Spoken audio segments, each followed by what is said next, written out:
Thank you. I should say that this is an excellent book. One of the best books written on the financial crisis. It's my great pleasure to meet you guys.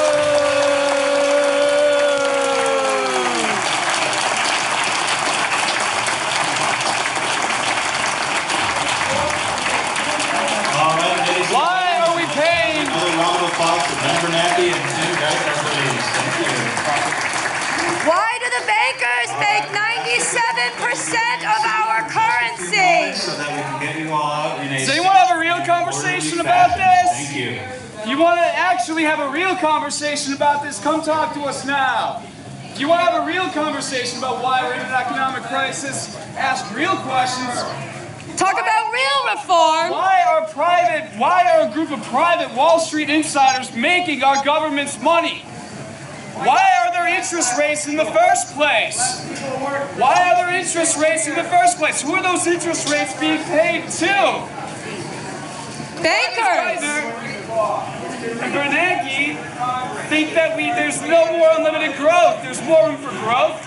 Why don't we attach fiscal policy and monetary policy? So you want to have a real conversation? Come talk to us. Bernanke, you want to have a conversation? He's a killer. That's right. Bernanke is a killer. He's a killer. What you got here? What you got here? I'll give you some of mine. You give me some of yours. Glass-Steagall's cool. We'll call him. We want people to call a congressman too. We're pushing for the National Emergency Employment Defense Act. We want sovereign currency. We want debt-free sovereign money so we can get a people's bailout. This is the real book you should be reading. 99%. This is a bill written by Dennis Kucinich. H.R. 2990 of the 112th Congress. We're not here to complain. We're here to tell you about a real solution. This is a bill. Just read the bill. Love it or hate it. It's better than Bernanke's book. This bill is way better than Bernanke's book. It's This bill will actually save Emergency people's lives. Employment Defense Act. Yo, once you're done reading that, check us out. We're called Occupy the Need Act. We meet every Friday at the Federal Reserve. Come check us out. Do your homework every weekend. Read better books than Bernanke's book. Read The Lost Science of Money. By This Stephen will Zalanga. actually explain the things that Ben Bernanke Read pretends the he ideas of understands. Henry George. Read the ideas of Frederick Soddy. That's fine, we can stop yelling. Multiple times. Just because we have signs and more intelligence than Ben Bernanke. Yeah. Read the ideas of Frederick Soddy and Henry George. Also check out SODDY. UK. We want our Congress to answer questions on monetary reform like the British Parliament did. There's a real movement behind this. It's an international movement. We're pushing for actual legislation that will actually get us out of the actual recession we are in. Henry Ford's a role model? No. He's our enemy. We want to make his fears come true. In which one of his crazy conspiracy theory books did he write that? It's a public quote. I don't know which book. I'm saying it's obviously a public quote, and I think that you probably misunderstand what his point was. Fair enough. I mean, he was one of the very exceedingly well-to-do. He was one of the people. He was an arch capitalist, yeah. Yeah. Yeah, he was afraid of this. He didn't want this happening. We I'm want not it entirely happening. certain because he kind of believed there was shadowy groups that were running the world, not very public groups who meet in Davos and show up in front of Barnes & Noble. Well, it is shadowy groups. I mean, Ben Bernanke and the Fed is a shadowy group, man. completely shadowy. Why are they shadowy? Because The Federal Reserve Board of Governors is not elected. The Federal Reserve Board of Governors is a Wall Street group of insiders that is not appointed by the We all president. know all their names. Those people need to be publicly They won the appointed. ideological debate. That's the Sure, point. they're publicly known, but those people need to be publicly appointed. We have a bill that would publicly appoint that group. We're not trying to end the Fed. We want the Fed to work for the My 99%. only point is that I think that sort of sloppy research that leads to a t-shirt like that, and also maybe cardboard cutouts and calling out and stuff like that, delegitimizes statistics. Most people do. We also call our it congresspeople, man, like- actual people who are working for the happiness of the average person, or the average American. That's what we're doing by getting people to call their congressperson about this bill. I probably agree with your point of view that basically these guys up on stage are working on behalf of the very well. Do you want me to? It's okay. They're working for themselves and their friends. But I mean, like a thick tone by someone that no one's ever heard of Zarlenga. Yeah. Yeah. Dennis Kucinich heard of him, and he wrote a bill based on that research. Honestly, doesn't that bother you that these people up there are working for the 1%? Doesn't that bother you? I mean, you talking about what are these you gonna do? t-shirts. What are you gonna do? It's irrelevant. Yeah, you think this is more offensive than that? You are part of the problem, with all due respect. First of all, I thought that we If I could say, the whole fact that we're having this conversation matters that my signs, and I mean, look at the whole Occupy strategy, right? Occupy We're gonna have to ask you, this isn't a place this is a public debate. Like, if not here, then where? If not here, then where? It's not happening in government. If it's not happening here, then where? for the very moment. Do you want to take this? Let's go keep talking on the street. Very nice to meet you. Does anyone else want a Green New Deal? Anyone else want $10,000? This bill will give you, me, everyone else $10,000 every currency. And it will ensure that everybody that wants a job has a job. I think there needs to be a demarcation between and I can't tell where somebody stands when they're using. Ladies and gentlemen, we must continue moving, please. We're headed out. We're heading out, sir. Please don't touch us. We're heading out. Thank you. Ladies and gentlemen, we must continue moving, How their please. policies are benefiting the well to do, but we know that they are. For your time. Hey, brother, I think you'll find our research is the most sloppy. Check us out and talk about the bill. Love it or hate it. Just read it. That's all we're asking.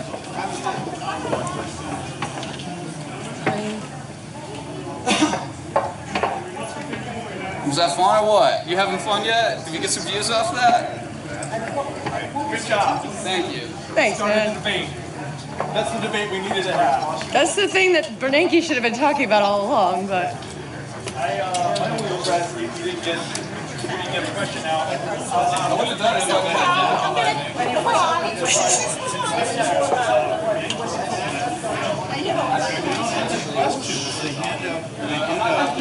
I know he's never going to listen. I'm not going to get a bunch of questions, and they select the question and they want to answer.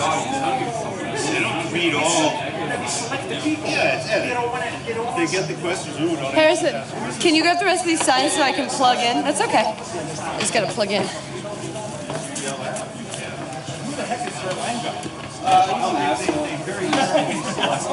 He's an asshole that did a lot of really important research, though.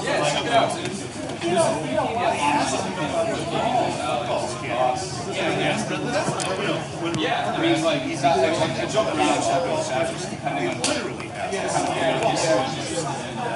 But it's really good research. And it's a reinterpretation. It's a look at me. Yeah, I totally get it. And they know this. You know, basically, the argument this really gives history its shape, essentially, right? It's a good read. Like, it's not overly, it reads fast. Have you read David Graeber? Oh, yeah. Yeah, I did. This is, if you like Graeber, you like this. This is even more like it's not like a maybe, it's a self-published. Exactly. Exactly. Responsibility, and it helps the rich get richer. Yep.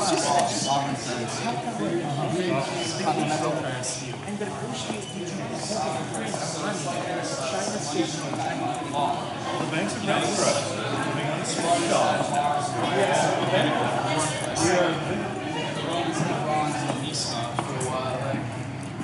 It wasn't privately owned currency. It was just money that the government created out of thin air for the common good. Right. And that's the monetary system. Dude, that was exhilarating. Awesome, dude. That was awesome. Can we please? Yes. Sure. So I'm Jacob Passy. I'm a reporter with American Banker. We're a trade publication Thanks. about the banking industry. So, why did you come out tonight? Because this is really why, the real question is, why didn't more people come out tonight? This is like the central debate that we should be having in this country right now, and I don't understand why more people aren't out here. Or outraged. You saw it. And can you tell me a little bit more about the legislation that you're supporting? So the specific reason why I'm out here is for the National Emergency Employment Defense Act, This was a bill written by Senator Dennis Kucinich in 2011. It was sponsored by Congressman Conyers. And this bill would essentially fund a bailout in a Green New Deal for the 99% by nationalizing the Federal Reserve.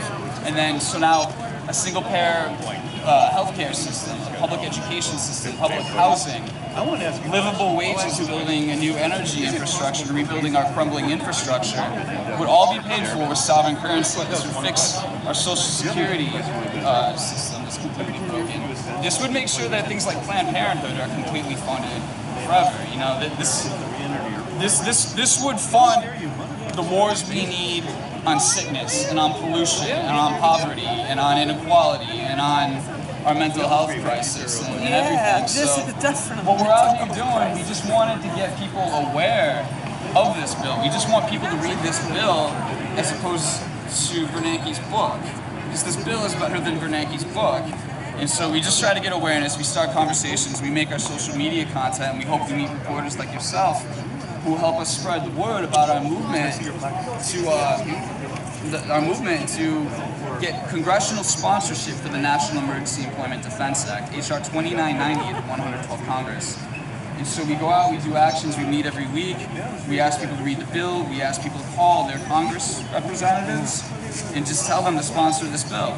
We reached out to Bernie Sanders today, his campaign team, we asked him to take a look at this legislation. We told him we were going to be sending this clip to his people. We want him to talk to his friends in Congress and hopefully get some publicity and sponsorship for this.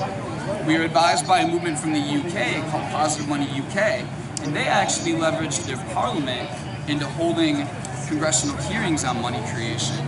And we want to do something similar here as we push our Congress for sponsorship on the NEAT Act through congressional monetary hearings. So what was your, if you could sum it up, what was your response to the conversation that happened? What did you think of the things that Bernanke said, that Geithner said, the issues they brought up? I mean, did you have any thoughts on that? Evasive. They're completely evasive as regards to responsibility and solutions for actual pain and suffering in this country. Completely evasive. It's completely self-congratulatory. I mean, the courage to act, their whole premise that they've somehow acted and somehow prevented something from failing is downright offensive. And can you say that again? Wait. The whole premise that these people had the courage to act, that they did something that actually helped anybody alone is what offensive. I mean, this is just greenwashing. This is PR. Exactly. Yeah. You know, there's a serious conversation to be had here, and we're working from New York. We're pressure on this. We had people in Chicago. We had people in DC.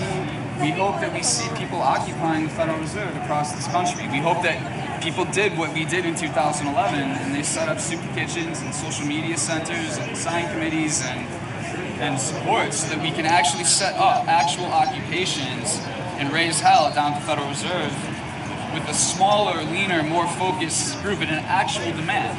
You know, we support the NEAT Act, but, you know, hey, if you think gold is the answer, we'll talk to you. If you think Public auditing banking it is sufficient, we'll talk to you. You know, like, it's not even about the solution at this point as much as it's about the conversation.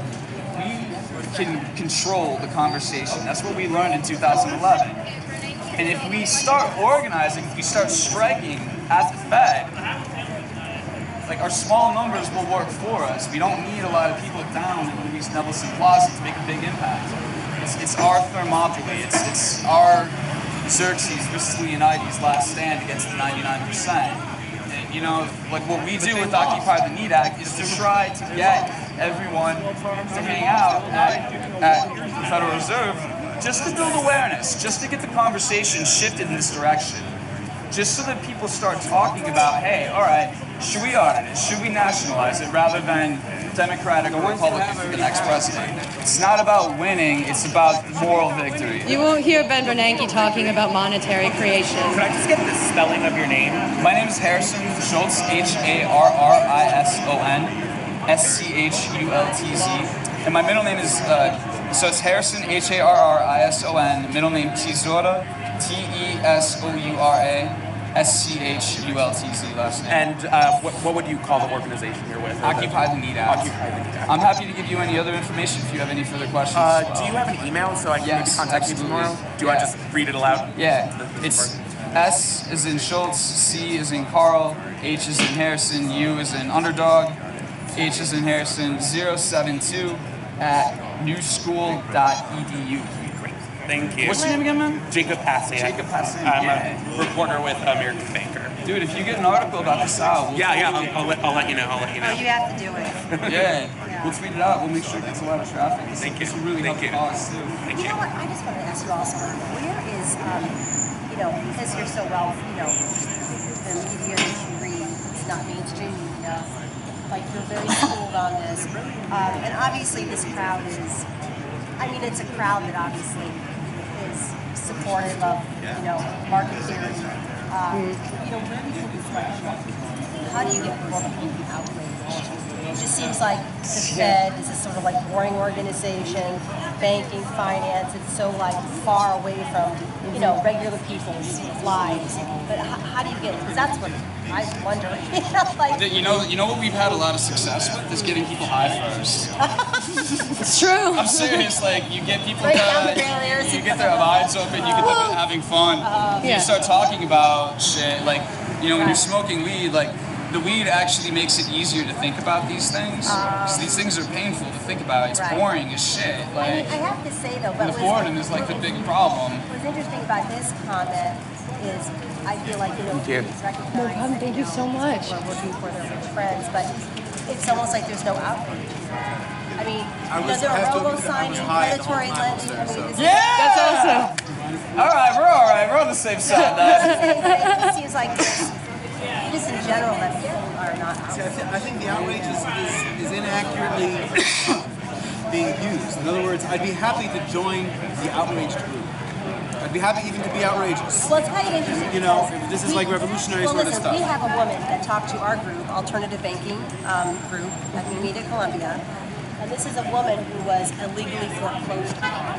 So she paid all her payments to, for her mortgage, and they said that she did it. She ended up, it was like this horrific story where she ended up losing her home.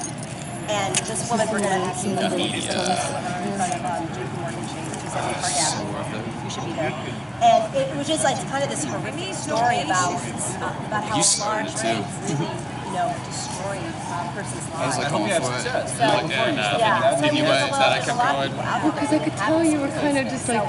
But I just feel like general New Yorkers, everybody's like upper middle class, they don't really feel it, so they feel like it kind of doesn't exist. But also, can I say that it seems to me that people of this point of view are so tied together with a whole bunch of other issues. Like, for example, you went out of your way to give your middle name.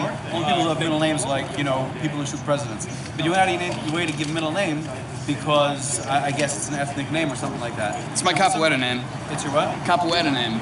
Right. It's just it's how more people know me by that name than my point is that, like, certain issues, for example, let's say ethnicity and minority issues and a whole conglomeration thing are put together, and even if you believe in all of them put together, even if you believe in each one of them, it loses effectiveness. I think so. Yeah, I think that's agree. the problem with Occupy. I think the whole Occupy system didn't work so well. Yeah, I totally agree with you, and I will say that is to that point.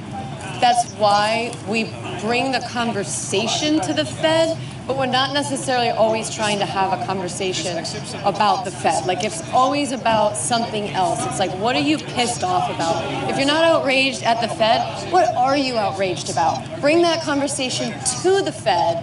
We'll have that conversation. And then you point out that's economically based, or what? Generally it is. A lot of times. And if it's not necessarily economically based. We start with the fairness. I agree. The inequality, which Geithner brought up, I guess, is the vaccine sort of thing. I know. Inequality should be the main issue. And that's absolutely true. If we focus on that, without dividing the world up into tribes, as we're doing. Bailing out the banks, instead of the people, is ridiculous. And saying that the banks are too big to fail is, he talked about about breaking them up. So why haven't they still done break the banks up? If I can just kind of back up the point I was just trying to say, 'cause I think you're totally right on like that it's not going to that it's not always going to be an economically based problem or solution, but the inequality that we're facing now in our society today comes directly from the point that nobody is playing on an equal field. Let me give you an example of why I don't feel like I can actually. I'm going to take the light.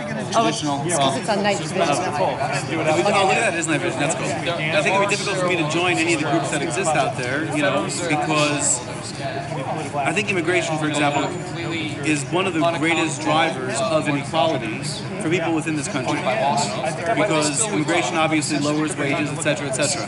But most of the people who are in favor of decreasing inequality are also in favor of continued immigration.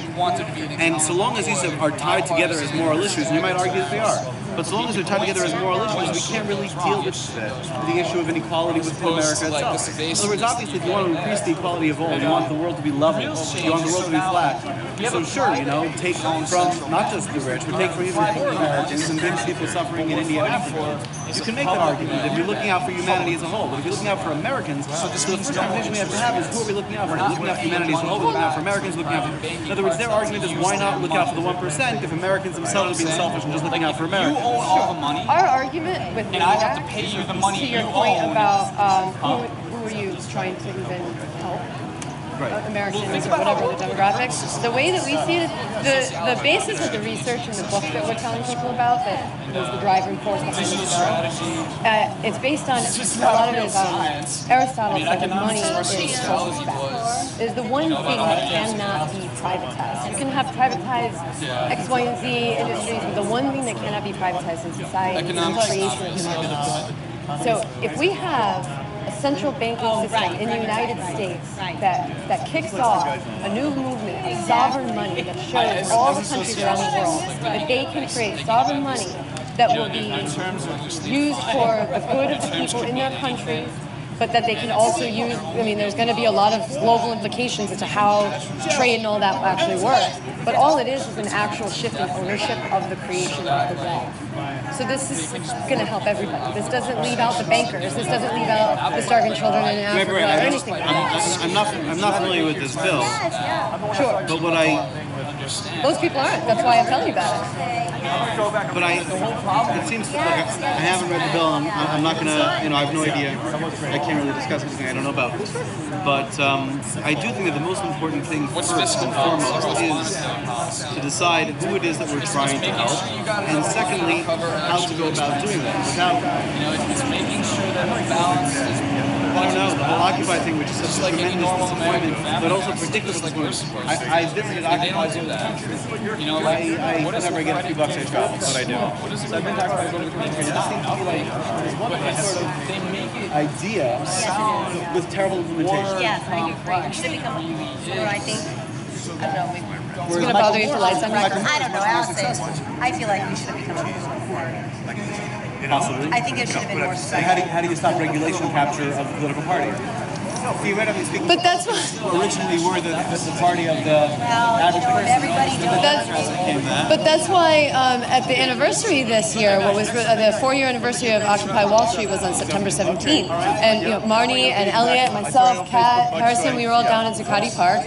And one of the themes that kept coming up all day long throughout all these different conversations was the small group effect, but that it's not a bad thing, that it's not necessarily a bad thing that maybe there's only a half a dozen of us out here having this conversation. We're more focused, we're able to accomplish more, and there's small groups having the same conversation all over the world, putting their heads together for these types of solutions. So small groups are more effective. Occupy Wall Street, the way I see it, I didn't even go to the square, but the way I see it was a giant networking opportunity, right? Dress appropriately when you go to these things. I agree. Wear the right, to look good, and have the right. We're big fans of Bernanke. Pinocchio Society, we adore him. He's kind of our guru. We sent him a golden one, which he wears privately. This is so funny. I just wonder in this decade what's going to work. In other words, that might have worked at some point at some time. But I mean, it seems to me that these days what works most is very public Michael Moore stuff, even if he's unfair about how he goes about his stuff, which he often is. But nonetheless, that, I think, for example, the movie Sicko, I think had a big effect in terms of, eventually passing the common violence. We're not looking for that. We just want, we use education. Right, creative work, yeah. It's just like, here it is, do your homework, come get high, have an actual conversation. Like the Fed police come by and get pissed as well. On this side of the argument, right? Like your point about like the contentiousness of the left is exactly. Right. Is as much part of the got to Cheney and said, "Are you a wizard?" Did you ever see that video? I think somebody got to him. I mean, I think that sort of you would almost have to create that. In other words, you would almost have to create them to fucking cheers if they didn't. It's just natural. If you're just joining us, we're outside of Barnes & Noble in Union Square, New York City, and Ben Bernanke and Timothy Geithner just wrapped up a really pathetic farce of arrogant, self-congratulatory bullshit. And so we mic checked their asses, called them out, started getting a conversation with some people upstairs about the NEAT Act and some real reform, monetary reform. Got a few people interested. Now we're hanging out outside with occupiers and people that were inside listening to them. Well, the think tanks, they're worth their being. Excuse me. Like the guy who came up with fiscal cliff, give him a bonus, man. I mean, everybody stood at the edge of a high place and gone, it's a visceral cliff. Oh my God. So you say fiscal cliff, fiscal cliff, fiscal. You start cutting pensions, increasing the military budget, and bailing out banks. It's brilliant, right?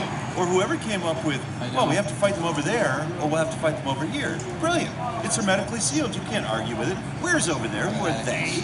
Where's over here? But those are think tanks. They get their money worth. Well, absolutely. I mean, that's what advertising is all about. That's what propaganda is all about. Because that today we claim we don't utilize propaganda, but we all do. What do we think campaign speech writers are? We're all about propaganda. We're making it right now. This is our people's propaganda. This is what's so wonderful. You're saying, I don't know what's going to work anymore. This is what works. Like having this conversation with you right now. I'm live streaming it. You know what I'm going to do when we go home tonight? Periscope work. No, it's just a regular live stream account on my phone.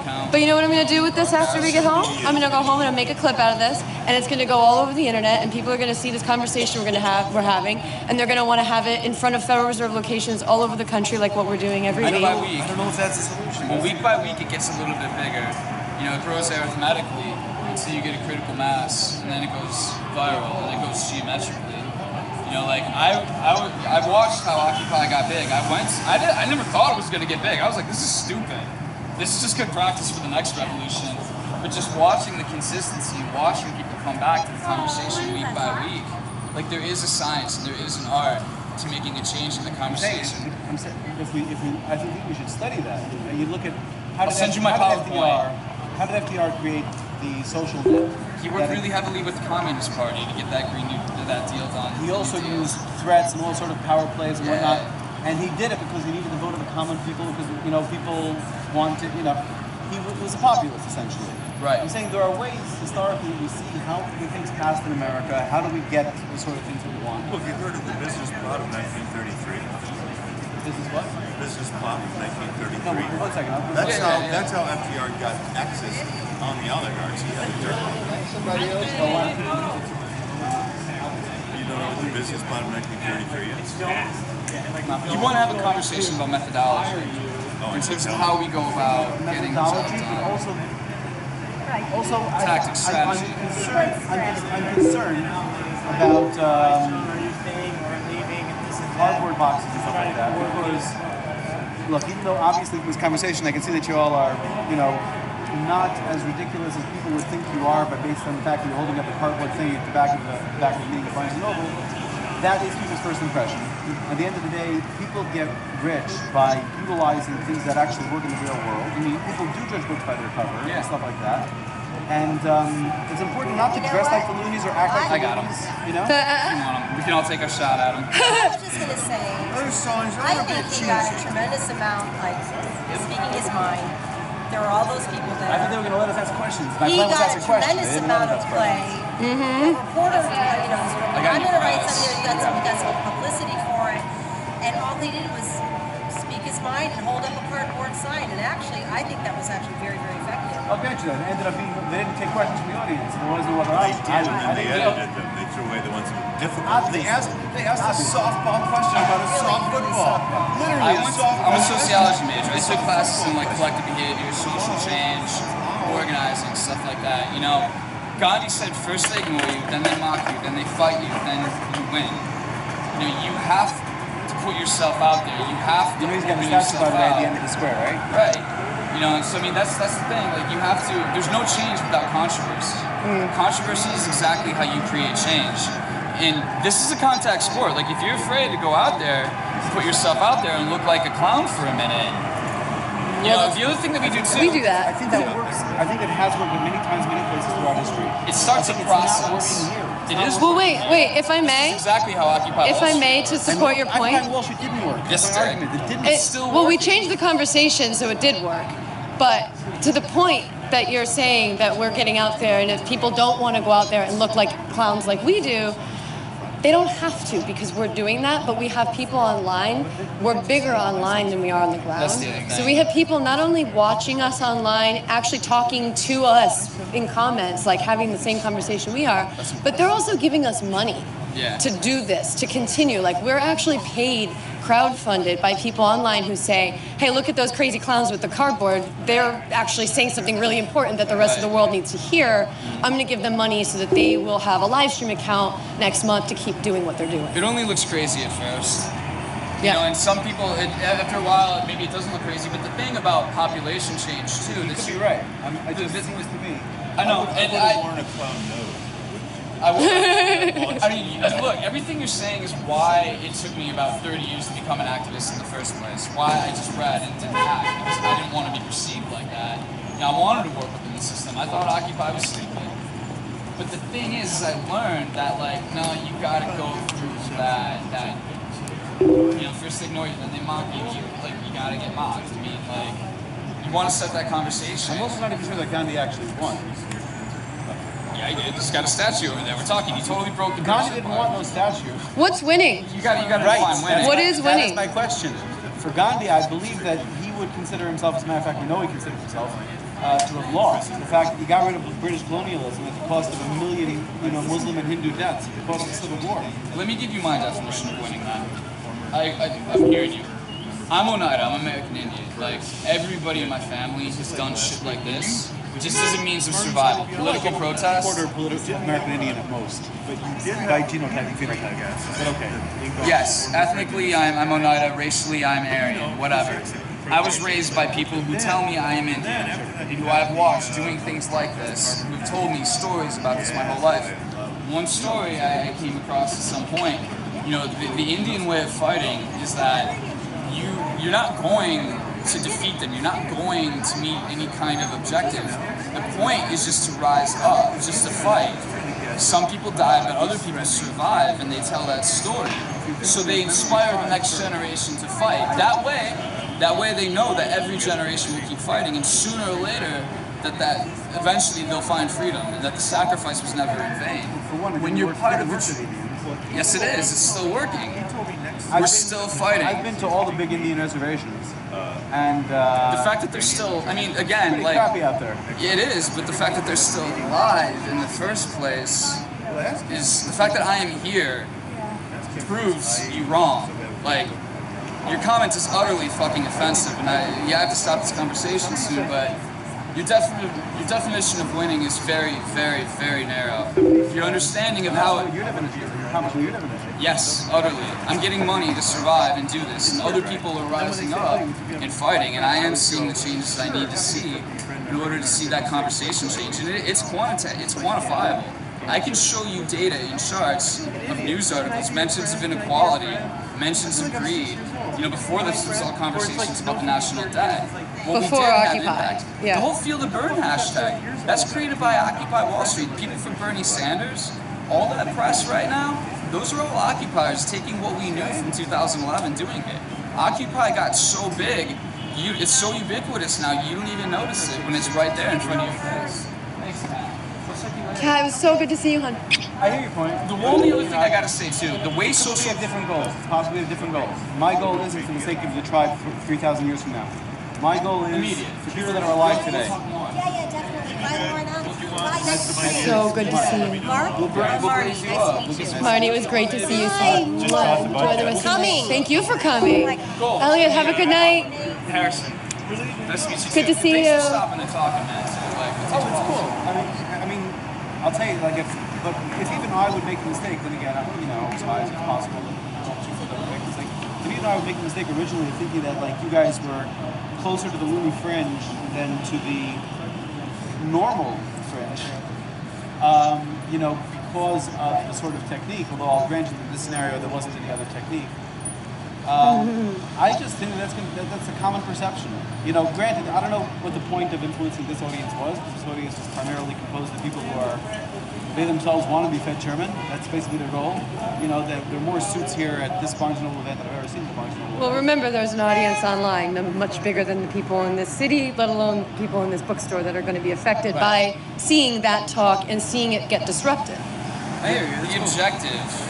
Were you guys holding up signs the whole time? Is that what No, we weren't even holding the signs. He just, I mean, he held them under his arm. you're from the new school, you said, right? Yeah. I was at the new school last week where they had about 60 mayors from around the world and also Governor Jerry Brown. Oh, cool. Yeah. They do great shit there. What's that? They do great At the new school, yeah. Yeah, this was a really, I'm not sure precisely how I got into it, something like that. But there were people holding up like anti-fracking signs the whole time for Governor Brown, whatever it was. But, yeah, that's why I thought maybe you guys were holding up the signs and somehow didn't get kicked out. Our ultimate goal is just 1% of the entire population. There's a TED Talk by Erica Chenoweth.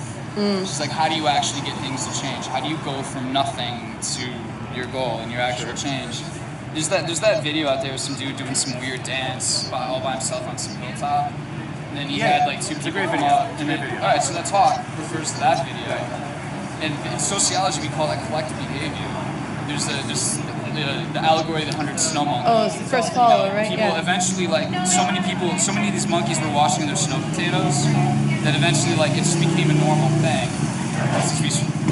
The whole point is, you only need a tipping point. You know, Gladwell, essentially. Not a fan of Gladwell, but yes, the point I'm not a fan of Gladwell either. I like sociology more than advertising. We had an interesting conversation with him. You only need a minority to make a change happen. 1%. Yeah, never doubt that a small, thoughtful group of citizens can change the world. Indeed, it's the only thing that ever had. Margaret Mead. You know, not a fan of her either, but yes, sure. I like that quote. But 1% of the population, you know, like, we live in a country of like 300 million, give or take. You know, this city, we got a population of about 900 million on any given day, work day. 9 million. You know, those are pretty good odds. We get 1 million people talking about the NEED Act. Love it or hate it. Love it or hate it. Just talking about it, I guarantee you the conversation in the situation The point, of course, is you're trying to say move the over to the window, move the what's considered acceptable conversation. And it's true that today it's very easy to do that, especially coming from left-wing perspectives, such as, you know, there are various things that I can mention, but I don't want to get sidetracked.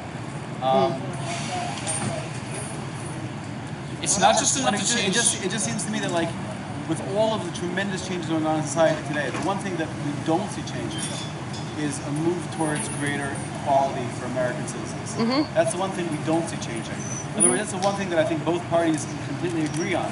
Now, great, Bernie Sanders maybe doesn't, but if Bernie Sanders is really an old man, if he ends up winning, he's not running the show. I mean, heck, we all know Obama didn't agree with it. Obama himself, but at the end of the day, he's doing what's good for Obama. What's good for Obama is to stay in with the powers that be. And, you know, we don't think that Bernie Sanders is going to really go all out.